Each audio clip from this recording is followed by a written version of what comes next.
get this out onto social media for our second round recap of the US Open.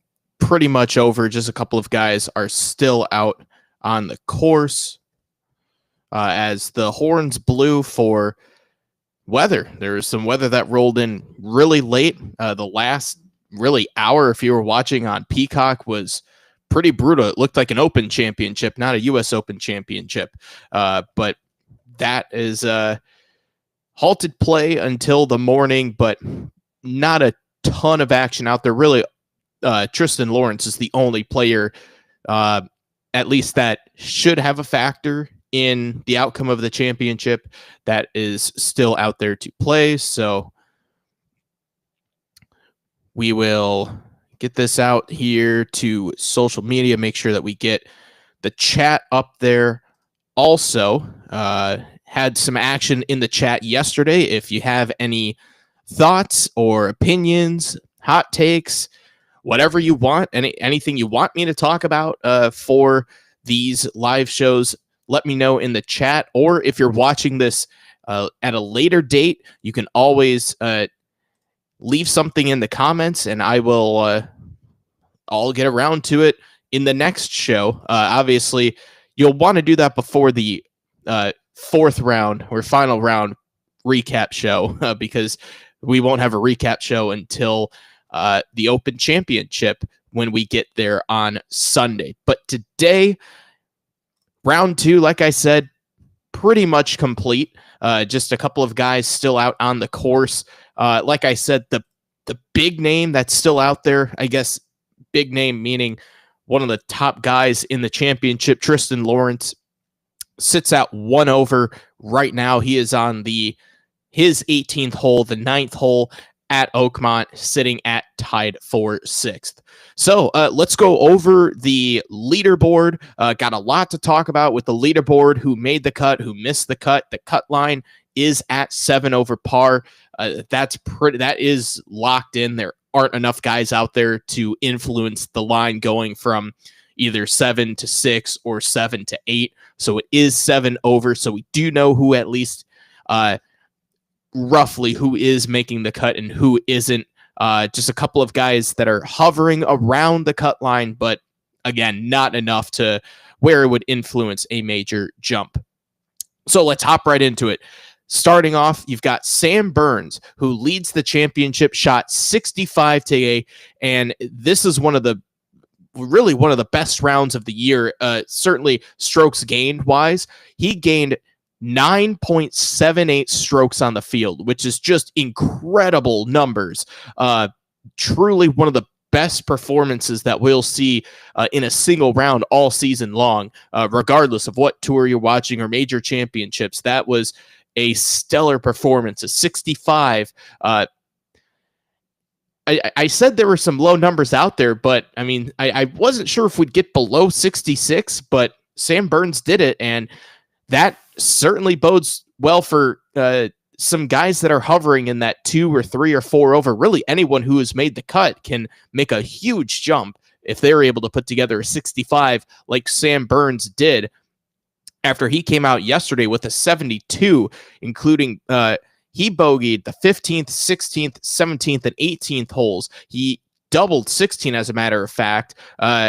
So just a wild round for him yesterday, and then he comes out lights out today, just one bogey on one, and went 31 on the back nine as he started on the back nine today. So Sam Burns is your 36-hole leader at 3 under.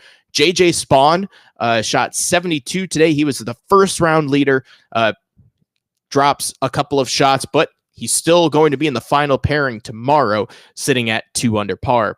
Viktor Hovland, who has had himself an interesting season, to say the least. We'll talk a little bit about Viktor Hovland and his year this year, and he's sitting in solo third at 1 under par, and that's it. Those are the 3 guys that are under par at the halfway mark of the championship. Nobody else who is over par has an opportunity even to get to even par. Even is where we see Adam Scott. We're going to talk a little bit about Adam Scott later on. sitting at even par. A pair of 70s has him tied for fourth with the TikTok superstar Ben Griffin, who shot 71 today. Victor Perez, who had a hole-in-one, which feels like he had a hole-in-one on Tuesday, but he holed out early this morning. He is sitting at 1 over par and is suddenly at T6 with Tristan Lawrence, who potentially could fall back more. So Victor Perez could be sitting at solo 6 by the time the second round officially concludes. Russ Henley and Brooks Koepka, Siwoo Kim, and Thomas Dietrich all at 2 over par, sitting at T8. Emiliano Grillo, Max Grazerman, Adam Schenk, Christian Bezuidenhout, Tyrrell Hatton, and Jason Day, Chris Kirk, Carlos Ortiz, Rasmus Niergaard Peterson, Keegan Bradley, Sam Stevens are all at T12, sitting at 3 over par. And then you start to get to the heavy hitters. You've got Jon Rahm sitting at 4 over, Colin Morikawa, Scotty Scheffler, Cam Young, some pretty big names at that 4 over. Mark Jordan Spieth is at 5 over. Sungjae Im had a really brutal day, shot 77, fell all the way back to 5 over. Some interesting names that are probably 4 over. When you look at that group of players, that's probably as far back as you could think of anybody making a run, especially those quality of players. Rory McIlroy made the cut at 6 over. We're going to talk about Rory and just some odd behavior that he's been showing. Had the club throw and broke a tee marker as well, and then made birdie on 18, all in the span of 6 holes. He went through all the emotions. Just weird stuff there. Xander Schauffele made the cut at 6 over. Patrick Reed made the cut on the number at 7 over par. Hideki Matsuyama makes the cut. Same with Harris English, Andrew Novak, Matt Fitzpatrick, who won the U.S. Open. Doesn't that seem like it was years ago when Matt Fitzpatrick won? But those guys made the cut. Cam Davis as well. I'm claiming him as Washington's very own, even though he's from Australia. I know, but lives in Sammamish. Good enough for me. He is sitting at 7 over. Some notable names that missed the cut. Ludwig Oberg shot 76 today to drop to 8 over, missing the cut. Wyndham Clark, 2 years ago, winning the U.S. Open, missed the cut. Patrick Cantlay, another disappointing major for Patrick Cantlay. He misses the cut at 8 over. Lucas Glover, 2009 U.S. Open champion, misses the cut. Cam Smith missed. Phil Mickelson was inside the number pretty much the whole day. He doubles 15, had a really brutal double on 17, couldn't make birdie on 18, gave it a good run. But what could be the end of Phil Mickelson's U.S. Open career is a missed cut. Hopefully that isn't the case. Some other names. Minwoo Lee at 9 over. He misses. Tommy Fleetwood at 9 over. Let's see. I know there are a couple other names. Bryson DeChambeau, he is at 10 over. He misses the cut. Sepp Straka misses the cut at 11 over. Feels like a long time ago when Sepp Straka was playing some really good golf and seemed to be like one of the top 5, top 10 hottest players in the world earlier on in the season. He is significantly cooled off. Also cooling off is Justin Thomas. He had a pair of 76s, misses the cut at 12 over. And then, a pretty big, Justin Rose at 14 over as well. But Shane Lowry, 17 over, shot 78 today, 79 yesterday.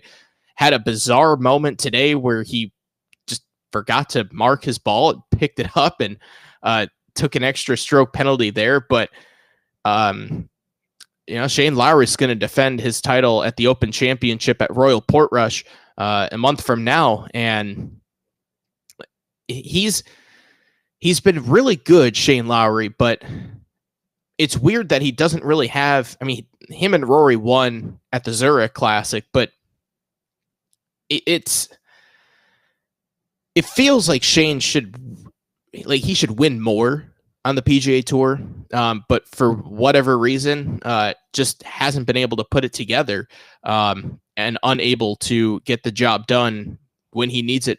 and just a week to forget, or a couple of days to forget, for Shane Lowry, who in 2016 was the 54-hole leader, sitting at 7 under, was leading by 4 strokes before he ended up faltering in the final round. Okay, a lot to get to. Where do we begin? Let's start with Sam Burns. Gained about 3 1/4 strokes putting today, 3 1/4 strokes gained approach. Tee to green was 6.5 strokes gained, but as I mentioned, that let's round it up to 9.8 strokes gained total. Just incredible number to gain that many strokes. Second place, by the way, in strokes gained total, Max Grazerman and Jason Day, each at 7.78. So his round was 2 strokes better than the next best guys. And that just goes to show how impressive of a round it was from Sam Burns today. He was 4th in strokes gained putting, 2nd in strokes gained approach, 1st in strokes gained tee to green today. Also was fairly accurate off the tee, hit 9 of 14 fairways, hit 14 of 18 greens. And it's like I've been saying all week long, you need precision if you want to get yourself towards the top of the leaderboard. Sam Burns did exactly that. Holing out some nice putts that's the recipe for Oakmont. Be good with the putter. We saw that yesterday with JJ Spaun converting all of those par putts. And he was perfect in saving up and downs was JJ Spaun yesterday. Today, he was very precise with the driver, just didn't have it around the greens today, but was still able to hang on for a 72. But Sam Burns, this is a guy that his putting is on the PGA Tour. It's number 1. He is number 1 out of all players on the PGA Tour in strokes gained putting, and he averages gaining over a stroke per round on the field. So this is a guy that we're not surprised that he putts very well. I mentioned Denny McCarthy yesterday being one of the better putters in the world. Sam Burns gives him a run for his money. Sam Burns coming off of a 2nd place finish at the RBC. Of course, he was in the playoff with Ryan Fox in what ended up being the pillow fight. Shot 62 in the final round to get himself into the playoff. Had to hang around for a couple of hours and then lost to Foxy in the playoff. But, he's coming off of that 2nd place finish, T12 at the Memorial the week before, go back to the PGA Championship. He finished T19, had a T5 at the Byron Nelson, a T13 at the Heritage. So he's had himself a good run over the last month and a half, 2 months. And he's been doing it with the putter every single round. You go back to, every single tournament, not just round, but tournament. He's gained strokes putting. You go back to the Phoenix Open, which is the last time that he lost strokes putting. That's why he is in this position. The putter almost never lets him down. And it's a pretty impressive performance for Sam Burns.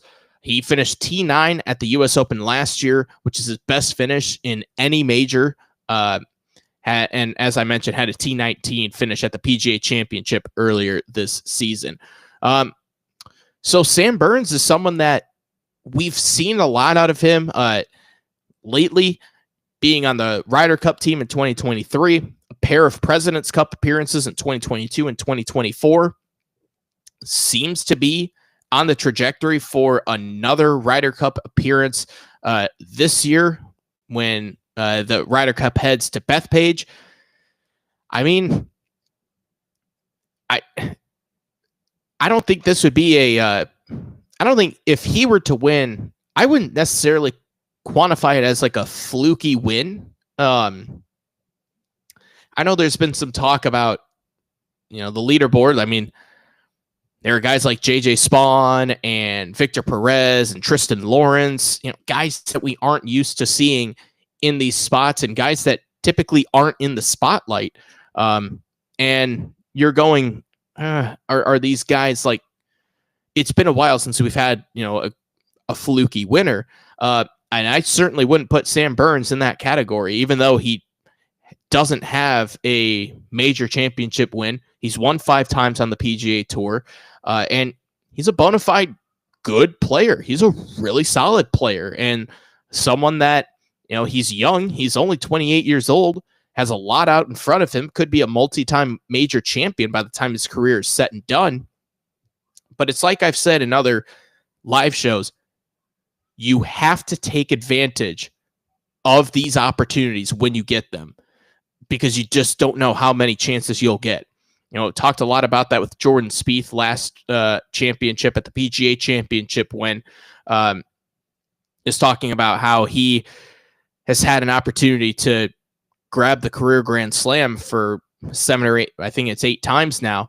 And he just hasn't been able to, and it seemed like his trajectory was to be a 5 or 6 time major champion. So when you get these chances, you have to pounce.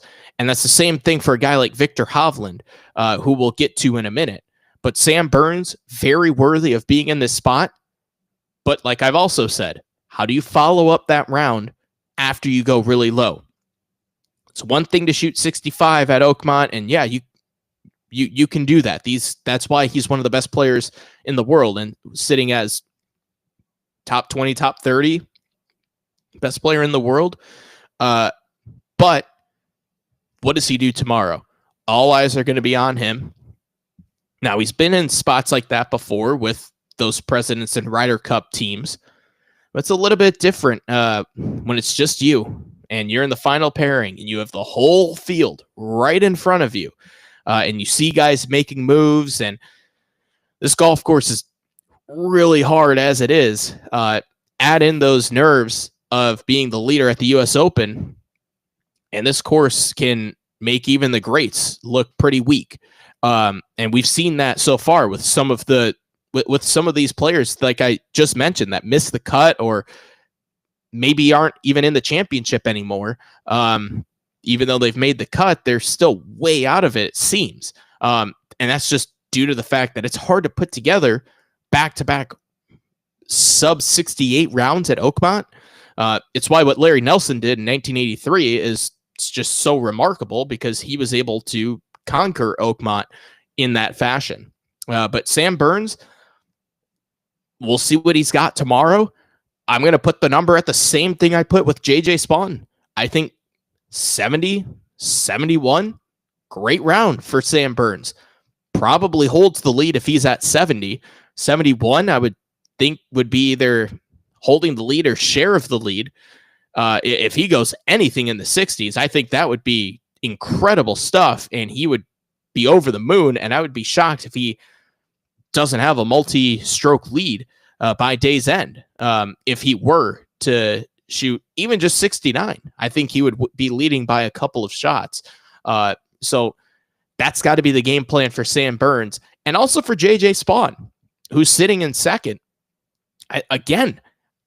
I really believe that the winner is going to be at 1 under. I see this lead continuing to, it's not going to drastically drop. I don't think it's going to go from where we're at now at 3 under and then really scuba dive down to like 1 or 2 over.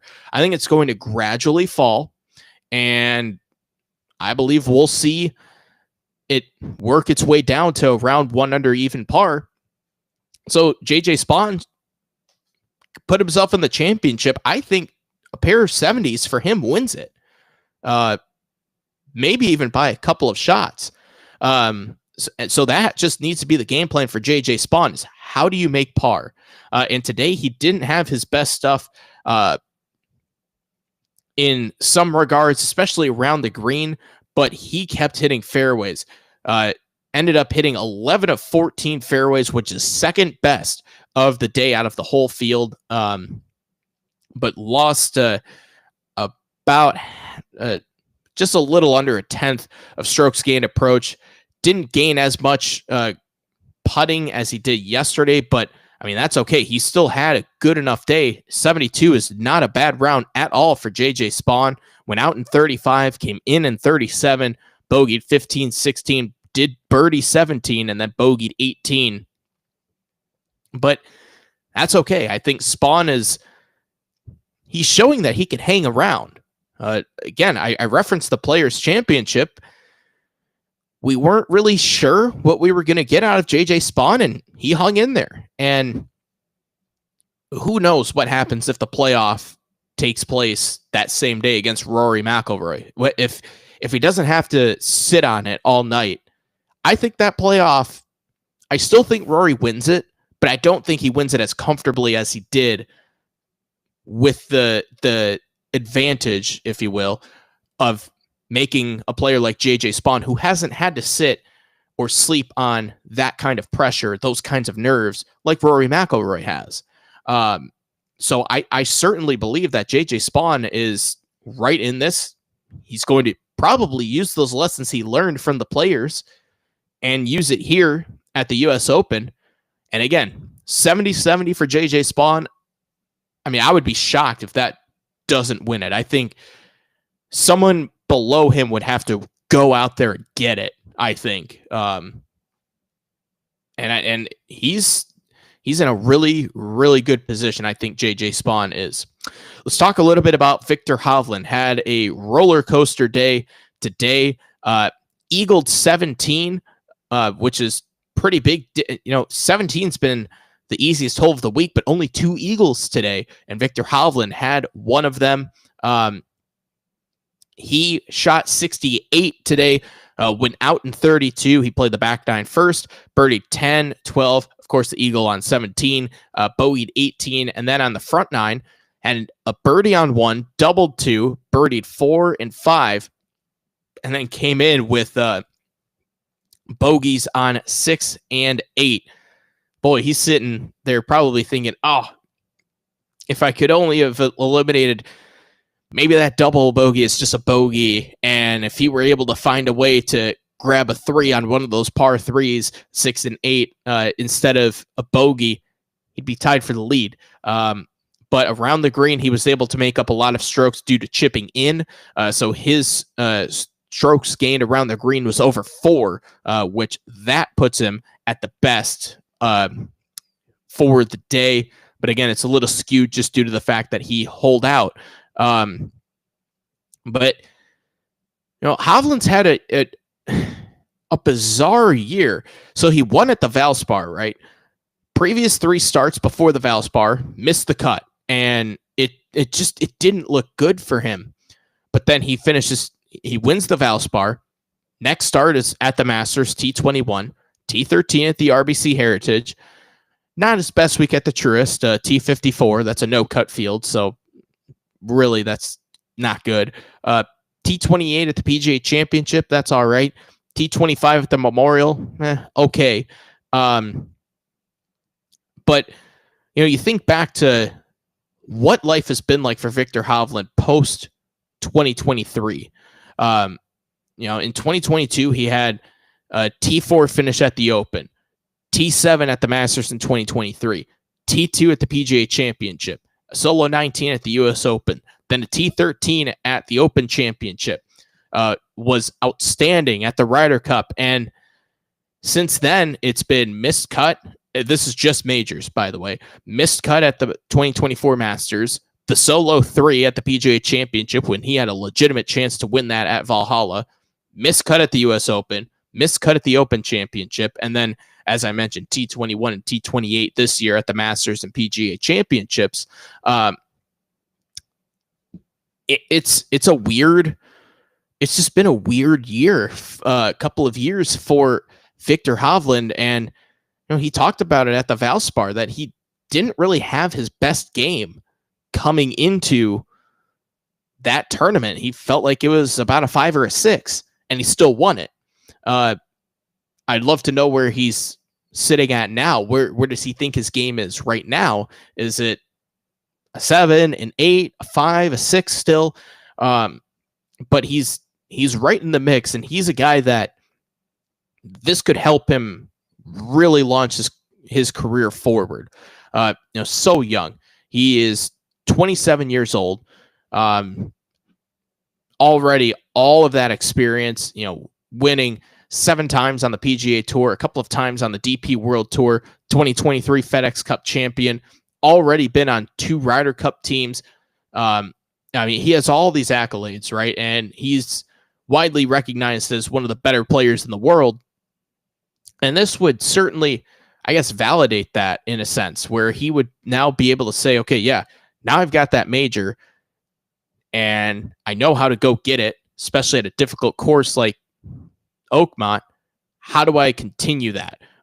It will be interesting to see, can he keep moving forward this weekend, but also in his career, because it feels like he's at a crossroads right now with the way how he had such a meteoric rise, clearly had a couple of, it's been a rough 18 months with the exception of some really solid finishes.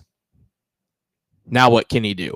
Can he turn the ship around? That's going to be the big key for Viktor Hovland going into tomorrow. And he's going to be in the penultimate pairing.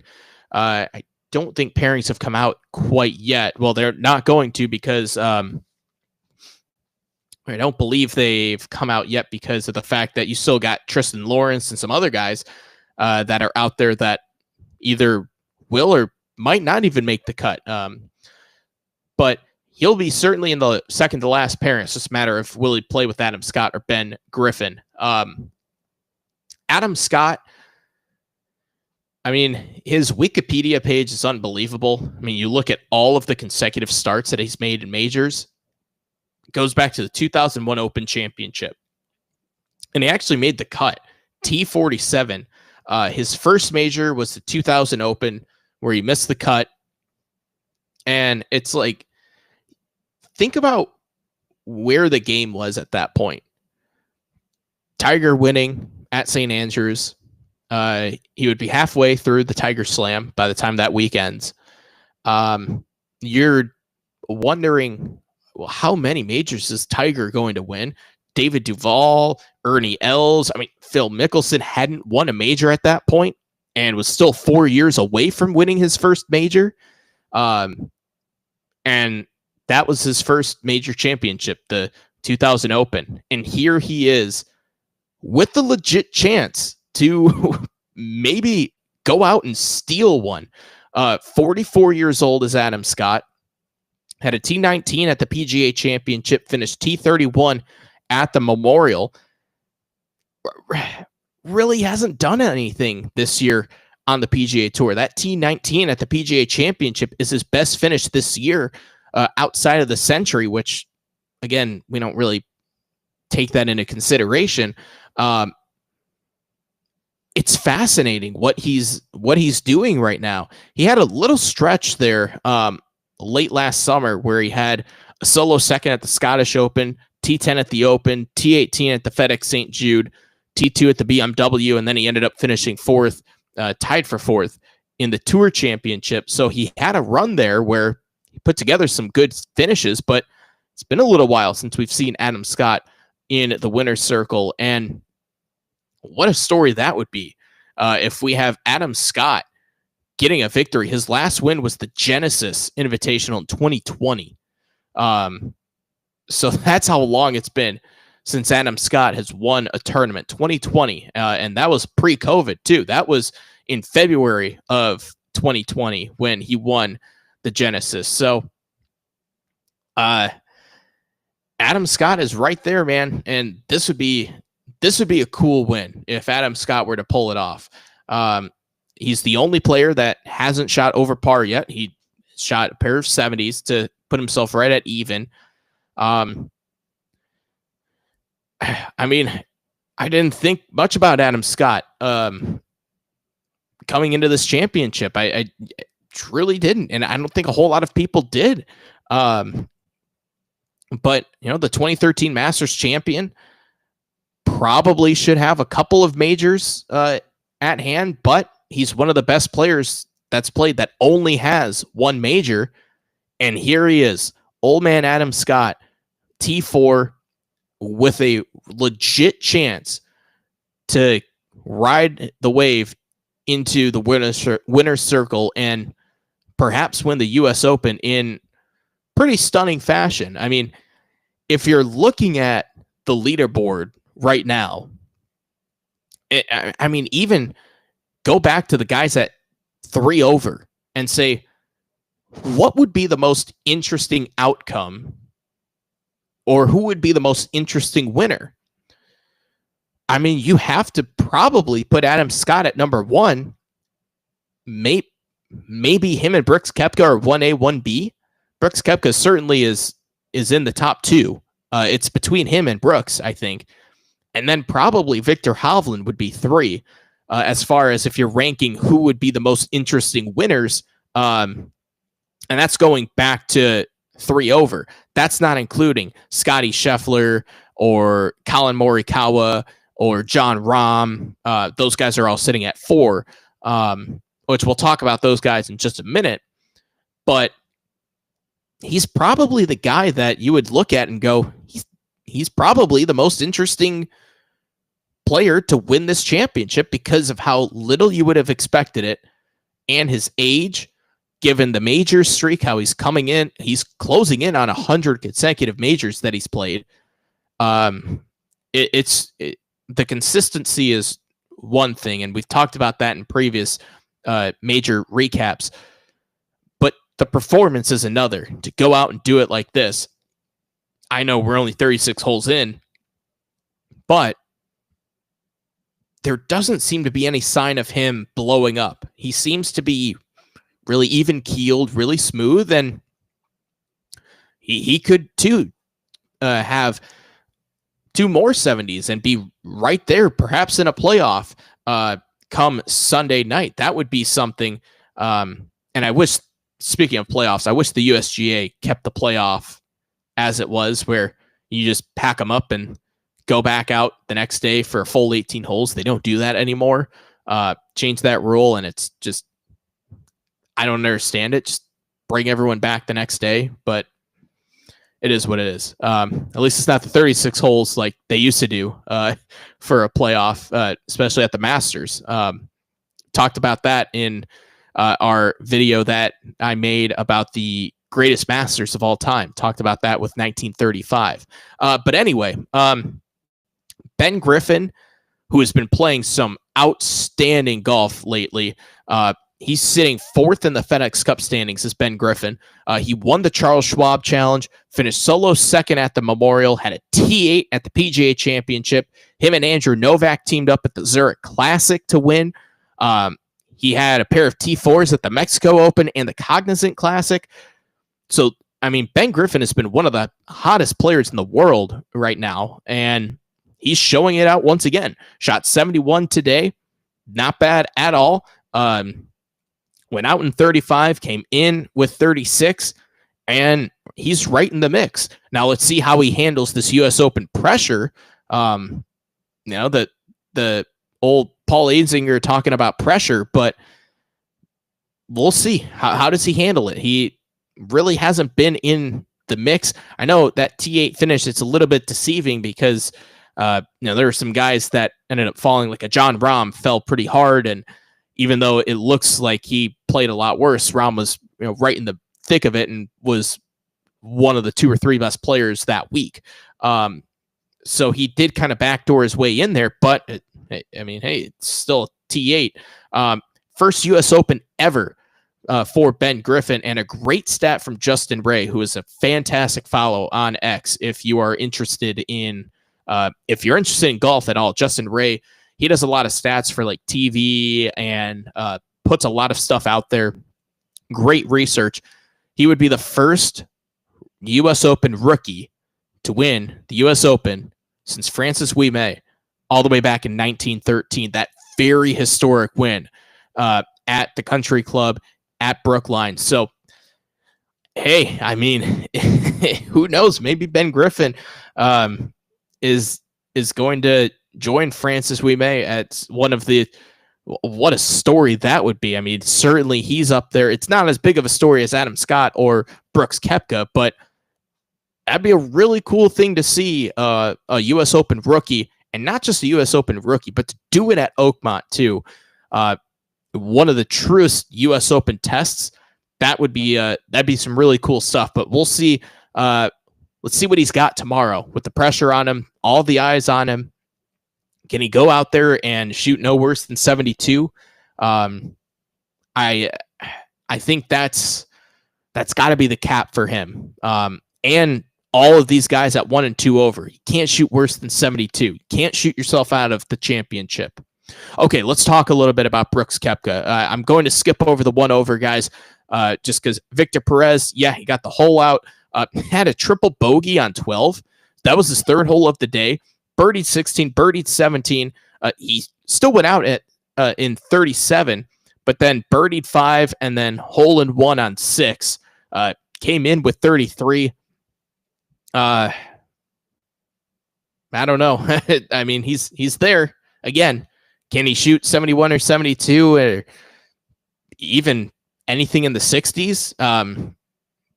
How can he handle the pressure? That's, him and Tristan Lawrence. We know Tristan Lawrence can hang around. We've seen it last year at the Open. It's just, he got into some big time trouble. Birdied 11, birdied 12, birdied 13, got himself up to 6 under, but then bogeys on 14, 15, 16, can't birdie 17, bogeyed 18, did rally back with the birdie on 1, and then ended up bogeying 2, 3, and then a double on 4.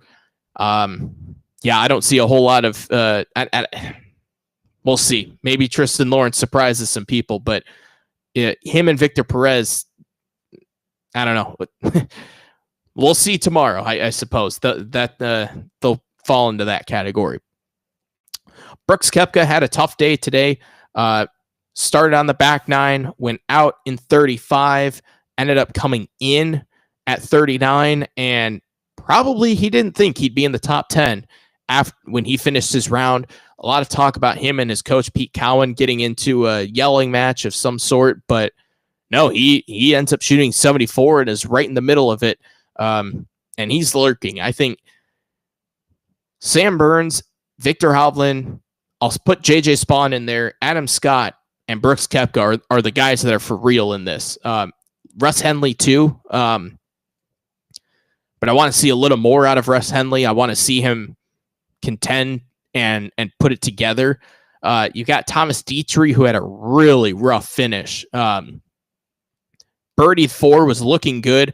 Doubles 5, doubles 6, birdie 7, then doubles 8 to come home at 39. Did have the eagle on 14 though, where he holed out there. But again, it's this mixture of guys on the leaderboard where you're trying to sift through. Okay, who are everyone knows the game of contender and pretender, and you're trying to sift through who are those guys, and you're probably looking at, like I mentioned, the names of Sam Burns, JJ Spawn, Victor Hovland, Adam Scott, Brooks Koepka, maybe Tristan Lawrence, maybe Siwoo Kim as contenders. And that's really it for guys inside of the top 10. So it's probably a 3 or 4 horse race for the title inside the top 10. Now you start moving further down the leaderboard. You've got a Tyrrell Hatton who's capable of pretty much anything. He could shoot 83 or 63 tomorrow, and you wouldn't be surprised either way. Keegan Bradley, he ended up grinding out a round. He birdied 3 holes in a row coming in to shoot 35 after a bogey and a double. He's sitting at 3 over. Who knows? Maybe he's able to put together a 67. And then you start to get to the heavy hitters that are sitting at 4 over par. So let's talk about some of those guys. You've got Scotty Scheffler, who was my pick. And one of the reasons I was a little bit hesitant to pick Scotty Scheffler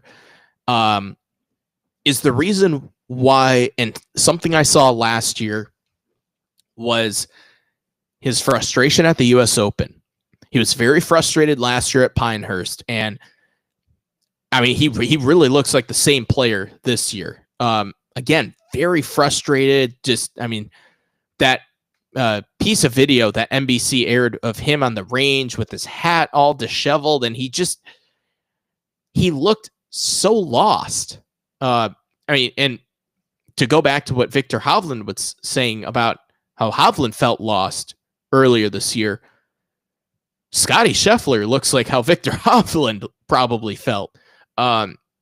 Just completely confused, and all out of sorts, and it's what we saw at Pinehurst. And we've seen this a couple of times out of Scotty, where he almost gets confused as to like how he doesn't get every bounce, or he just is like, what is happening? I'm not used to this. I'm used to being able to just overpower and overcome and over talent some of the bad breaks. But that's not what US Open tests will give you. And we saw it last year at Pinehurst with not just him, but many golfers. And you're going to see it here at Oakmont, and you'll see it next year, certainly. But I think despite all of that, you cannot count Scotty Scheffler out. Go back to Data Golf, and they have their probability of winning. Sam Burns, number one at 28.2%. JJ Spawn at 13.9%. Then Victor Hovland. Then Ben Griffin. Then Adam Scott. And look at who's next. It's Scotty Scheffler. He's at 4.4%.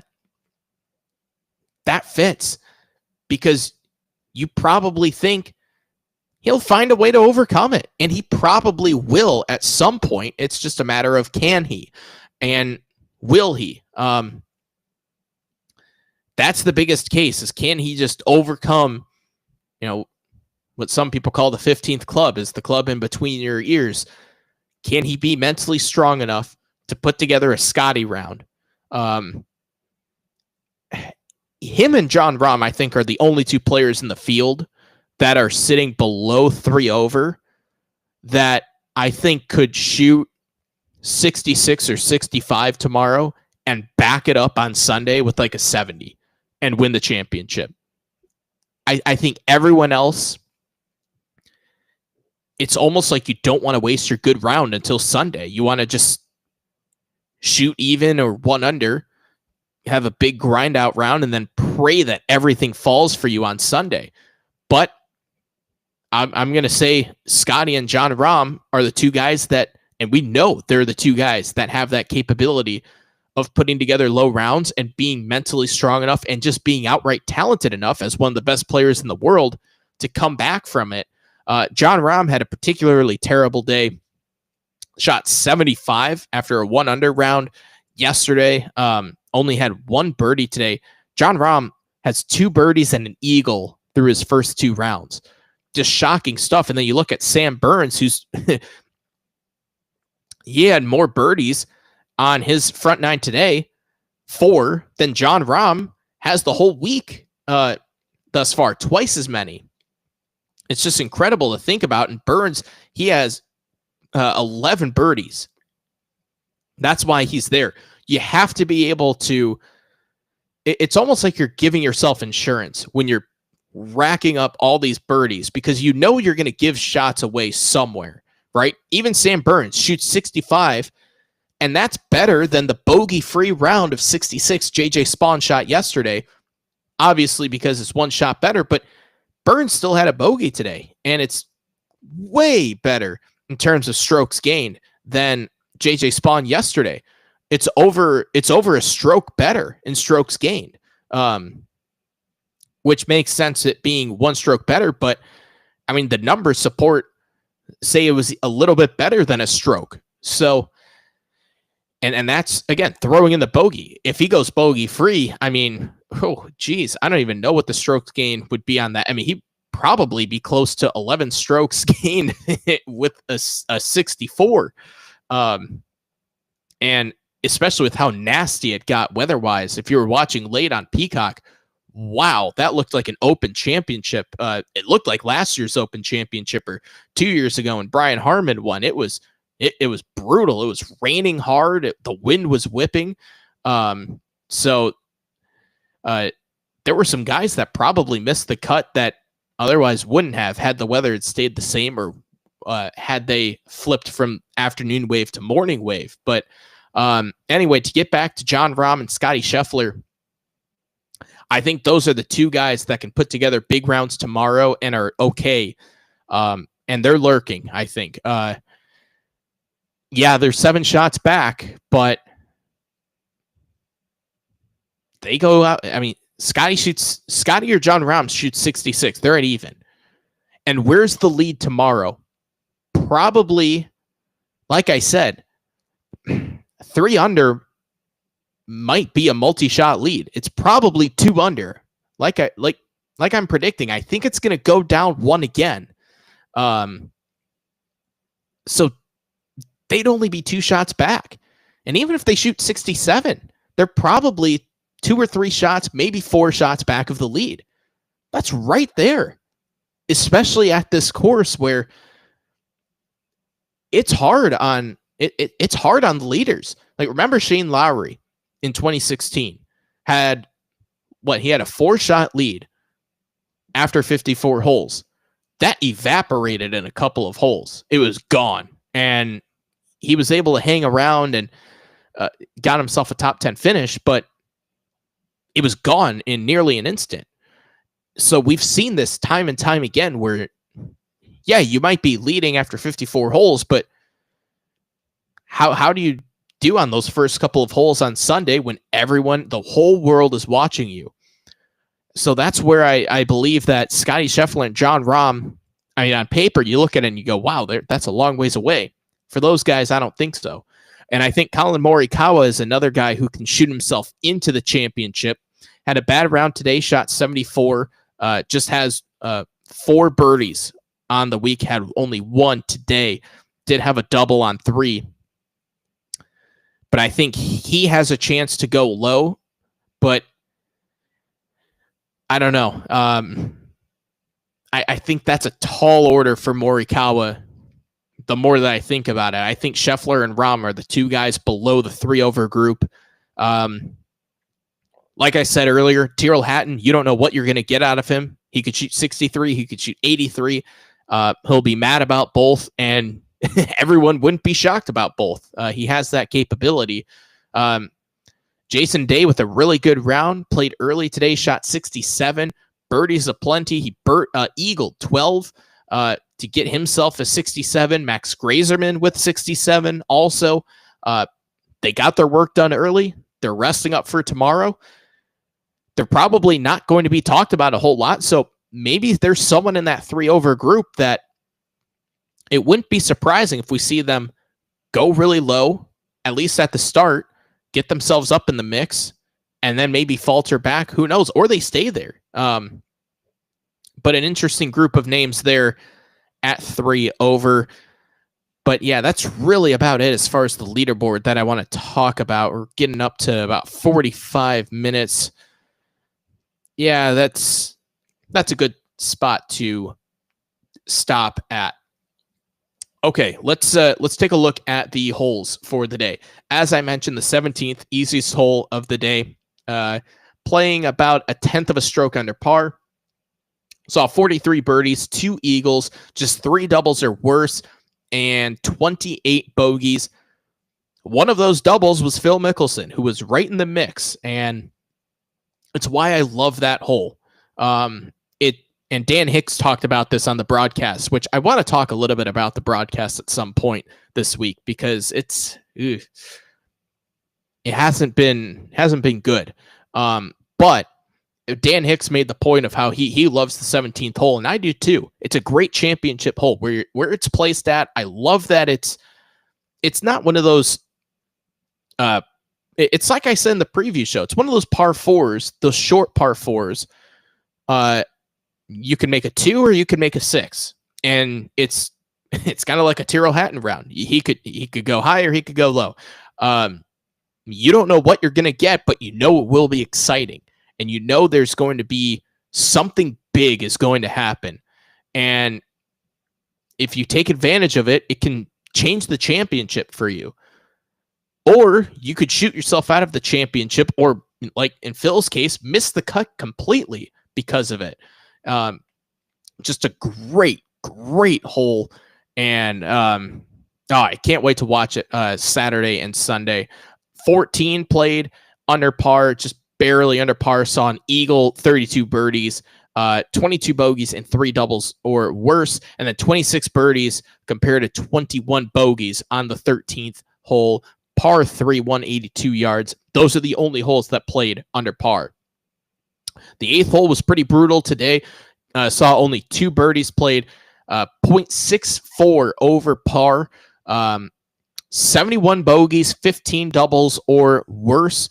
Then the next hardest hole was 9, which was 0.52 strokes over par, just 5 birdies, 61 bogeys, and 11 doubles or worse. So you're looking at over half of the field with a bogey or worse on the 8th hole, nearly half of the field bogeying the 9th hole. 15 and 3 each were at 0.51 over par. 3 saw just 5 birdies, 50 bogeys, and 15 doubles. You take a look at 15, 11 birdies, 59 bogeys, and 15 doubles. Overall today, the course, it was playing at 4.78 over par.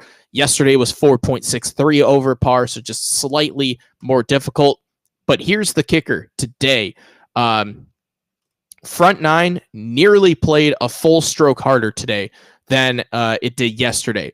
3.47 over par, whereas you look at the back 9, just 1.30 over par. Back 9 was a little over 0.6 of a stroke easier compared to yesterday. So very, very difficult conditions. And then when you break it up from morning to afternoon, the morning had a significantly better advantage than the afternoon. Morning average 4.42 over par as opposed to 5.12 over par in the afternoon. Front 9, not much of a difference, but on the back 9, it was nearly a half stroke difference. 1.06 over par for the morning wave, 1.54 for the afternoon. So that is where things stand, some of these statistics as we hit the halfway point. Okay, let's wrap this one up with, boy, who is going to win this thing? This is a tough one because, like I said, Scotty Scheffler and Jon Rahm are the 2 players I think that are capable of shooting. I think there's 3 guys that have a legit chance that could shoot back-to-back rounds in the 60s. It's Brooks Koepka, it's Scotty Scheffler, and it's Jon Rahm. I don't know if anyone else can do that. With that being said, I still think 1 under is going to win it. I'm not going to change my pick of who wins because let's say it is 1 under.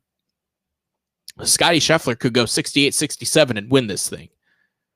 That seems attainable, doesn't it? So it'll be interesting to see how it plays tomorrow. Who is going to rise up to the occasion on moving day? One of the best days in golf, moving day at the U.S. Open. It's such a fun day. All 16 days at the majors are great. But when you have the course like this, like Oakmont, man, it's going to be demanding tomorrow. And who will be the leader after 54 holes and where will it be? That's going to be key for some of those guys that are deep to trying to make a charge. But like 2016, it could drop down again. I don't see the lead going past 3 under. I just don't. I would be shocked if it does. I think it stays at either 3 or 2 going into Sunday morning. But that's why they play the game. It will be a fun and riveting Saturday at the U.S. Open. I will be back again tomorrow for another recap show. Hope that you can join. Again, if you're watching this live, you can always hop in the chat. If you're watching late, drop your comments in. Who do you think is going to be winning after the 3rd round? And what number will they be at? 3 under, 2 under, 4 under, 7 under, even? What do you think the score will be after 54 holes? We will see you tomorrow night for 3rd round recap of the 125th U.S. Open. from Oakmont. Don't have anything in the chat, so we're just going to close up shop here right around the hour mark. Sam Burns, JJ Spawn, Victor Hovland, Adam Scott, and Ben Griffin all are in the top 5, with Sam Burns sitting at 3 under after a 5 under 65 in the second round. Sam Burns, the 36-hole leader. Couple of guys to wrap up tomorrow morning before they head back out. Some of them, especially a guy like Tristan Lawrence, who will have to wait about 7 hours to tee off, but they will re-rack them and send them out for the third round. Hope you can join us again tomorrow. If not, we hope you have a great and safe weekend, and we'll see you tomorrow night for third round recap action of the United States Open. Thank you very much, and we'll see you then.